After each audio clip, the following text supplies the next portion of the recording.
मुंबई के इस गुरुद्वारे में आज भी होती है मधुबाला के नाम की अरदास। मधुबाला हालांकि मुस्लिम परिवार से थी, लेकिन लोगों के जहन में ये बात बार बार आती है कि वो गुरुद्वारे क्या करने जाती थी।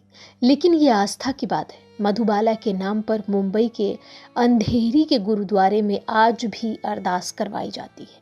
आप जब कभी भी जाएंगे इस साल में तो ज़रूर आपको ये अरदास देखने को मिल सकती है। अपने ज़माने की मशहूर अभिनेत्री मधुबाला की पैदाइश तो एक मुस्लिम परिवार में हुई थी, लेकिन गुरु नानक देव के प्रति उनकी दीवानगी का आलम यह था कि आखिरी वक्त तक उनके पर्स में जपूजी साहिब की किताब मौजूद रही। जपूजी साहिब का पाठ हर रोज़ करने वाली मुमताज़ जहां दहलवी यानी मधुबाला जब अपने करियर की बुलंदी पर थीं, तब फिल्म निर्माताओं से उनकी एक ही शर्त थी कि वे पूरे साल देश दुनिया में कहीं भी शूटिंग करती रहेंगी, लेकिन गुरु नानक देव जी के जन्मोत्सव यानी गुरु पर्व पर वो मुंबई के अंधेरी गुरुद्वारे में मौजूद रहेंगी। अपनी इस शर्त को वे प्रोड्यूसर के साथ होने वाले एग्रीमेंट में भी लिखवा लेती थी। उस दौर के संगीत निर्देशक एस महेंद्र के मुताबिक मधुबाला के इस राज का खुलासा तब हुआ जब एक दिन किसी फिल्म के सेट पर अगले शॉट की तैयारी चल रही थी। इस दौरान खाली वक्त में मधुबाला ने अपने पर्स में से एक छोटी सी किताब निकाली और अपना सिर ढककर उसे पढ़ने लगी। कुछ देर बाद उन्हें बुलाया गया कि अगला शॉट तैयार है। वे अपना पर्स और वो किताब महेंद्र जी के जिम्मे छोड़ शॉट देने के लिए चली गई। जब एस महेंद्र ने किताब खोलकर देखी तो वो फारसी भाषा में लिखा जपूजी साहिब था। शूटिंग के फारिग होने के बाद महेंद्र ने जब उनसे इस बारे में पूछा तो मधुबाला ने बताया, सब कुछ होने के बावजूद मैं भीतर से पूरी तरह टूट चुकी थी।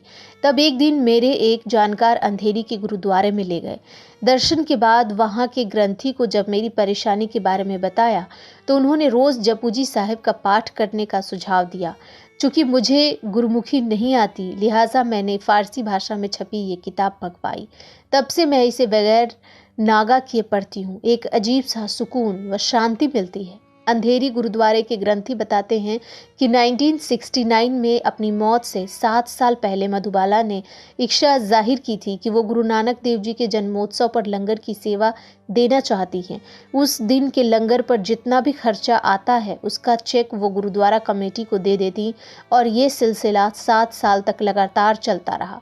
उनकी मौत के बाद करीब 6 साल तक उनके पिता ने ये सेवा संभाली।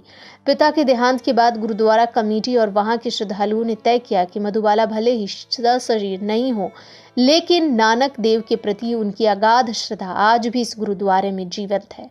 लिहाजा हर साल गुरु नानक देव जी के जन्मोत्सव पर होने वाले अरदास में ये बोला जाता है पातशाह, आपकी बच्ची मधुबाला की तरफ से लंगर प्रसाद की सेवा हाजिर है, उसे अपने चरणों से जोड़े रखना।